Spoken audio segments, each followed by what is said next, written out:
और जनाजे में जो मैं वकील था उससे मकबूलियत कर रहा था मौलाना से 96 उस्ताद और तनजीमी का ताल्लुक था 96-97 से ये मेरे लिए शक काफ़ी था। मौलाना जब आते थे मैंने स्टार्ट करके हैरान होता था। अभी कुछ दिनों से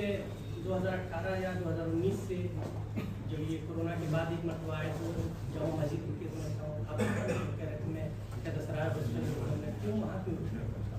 कोरोना की वजह से मैं ये सोच रहा था कि हो सकता है काफिजात और तुम भी ना पसंद तुमने कहा कैसी बात कर रहे हैं नहीं मैं इस मकसद के लिए मैं उठा कि हॉस्टल गेस्ट हाउस जो है इस वक्त ज़्यादातर बंद चल रहे हैं उनके कोई शागिर्द अजीज थे मैं इस वजह से उठा और मैंने पैसा दिया कि बेचारे ये किस तरीके से सस्टेन कर रहे होंगे मेरा मकसद ये था। दूसरे अभी 1.5 महीना पहले मौलाना आए हुए थे 1.5-2 महीना पहले तो जब भी वो आते थे तो फ़ोन ज़रूर करते थे ज़्यादातर तो हाफिज़ अब्दुल राज़ी क्या हम क्या रुकते थे लेकिन फ़ोन ज़रूर करते थे। मैं पूछता था कहाँ है मौलाना एक आध 2 महीने उन्होंने कहा कि फैसल के यहाँ रात में रुक गया था तो मैंने बेसाख्ता मैंने कहा उसको कहते थे तुम जाटों की तरह बोल देते हो फ़ौरन बेतकल्लुफ़ अंदाज में ये मुझे ठीक नहीं लगता तो मैंने कहा कि ज़रूर चटक मटक का थोड़ा सा कुछ हुआ होगा हम लोगों की तरफ से आप इधर माइल हो गए हैं उनका ऐसी बात नहीं उनका भी उतनी है जैसा तुम्हारा तो ये सब सारी चीज़ें थी। मौलाना के अंदर जो सबसे बड़ी खूबी जो मैंने महसूस की इलाकाई उनके अंदर बिल्कुल नहीं थी। जैसा कि फारूक का फैसल ने जिक्र किया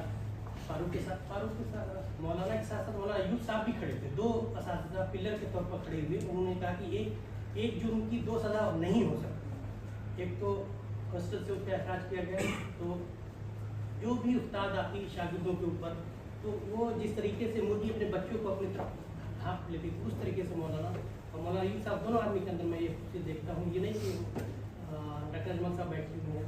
ये मैं खुद अच्छी तरीके से मैंने महसूस किया।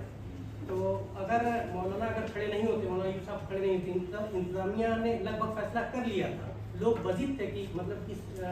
इस तनाज़ा को इससे कम की सज़ा हो ही नहीं सकती थी लेकिन उन्होंने कहा एक जुर्म की एक सज़ा एक ही सज़ा हो सकती है 2 नहीं हो सकती।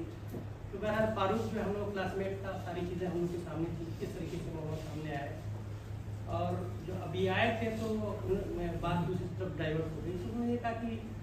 कहाँ शायद मैंने कहा मैं घर पर क्या बटला हाउस आ सकते हो तो मुलाकात हो जाएगी। मैं कहा मैं ज़रूर आऊँ कहाँ है आप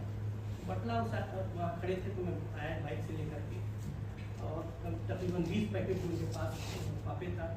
तो कह रहे थे मैंने कहा ये सब क्यों ले जाते हैं सफर में जाएंगे तो आपको तकलीफ होता है कि ये जो पापे की जो लत लग जाती है ज़िंदगी तो छूटती नहीं तो ये सब चीज़ें थी और मौलाना एक आर्जे से मुब्तला थे तकरीबन कह रहे थे कि मैं 1.25 साल से परेशान हूँ एक समय उनको हो गया था और कह रहे किसी डॉक्टर का नाम का जिक्र भी उन्होंने किया कि शायद मैं उनसे तकरीबन 6,500-7 हज़ार रुपये की दवा ले चुका हूँ जब तक दवा खाता हूँ तो बेहतरी रहती है फिर उसके बाद जो है मर्ज फिर जो अपना रंग दिखाना शुरू कर देता है। तो उन्होंने बताया नहीं था लेकिन उनकी परेशानी से मैंने भाप लिया कि इनको कुछ दिक्कत है और 1.5-2 साल से मैं भी उसी आर्जा में उतला था। मैंने कहा मौलाना आपने तो वहाँ देखा मैं तो यहाँ वो स्किन स्पेशलिस्ट को दिखा देता हूँ मुझे बहुत फाका नहीं हुआ लेकिन एक मुझे पाउडर मिला है वहीं रानी सराय मिलता है मेरे पास है वो दवा बनी हुई है आप आ गए हैं तो ये समझ लीजिए आपका ये सफ़र जो है बामकसद हो जाएगा। कह रहे थे कौन सी दवा मैंने कहा कि ये दवा आप लगा लीजिए और इसका पाउडर है घर ले जाकर बना के नहीं तैयार नहीं हो रहा है मैंने थोड़ा सा लगेगा कोई परेशानी नहीं है ज़बरदस्ती उनको मैंने कहा कि जा रहे थे वॉशरूम में तो लगाने में नहीं इसी रूम में मैं बंद करता हूँ आप लगाइए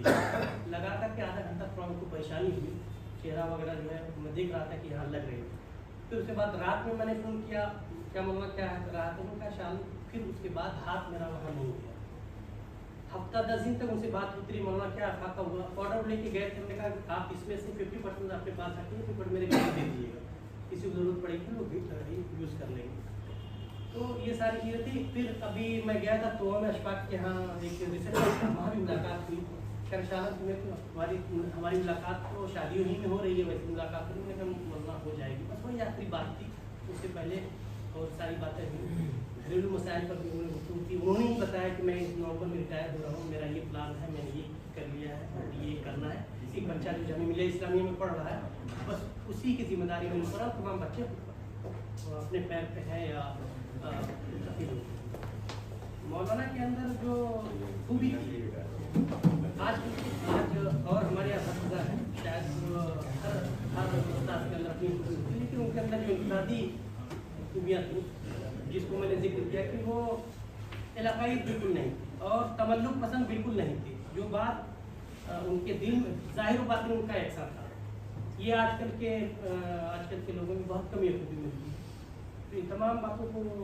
सामने रखते हुए बस हम यही दुआ कर सकते हैं मौलाना की जो खूबियाँ हमारे अंदर है वो जो खूबियाँ थी उनके अंदर हमारे अंदर भी शायद करें और बेबाकी पैदा हो। ज़ाहिर बातिन एक होना चाहिए,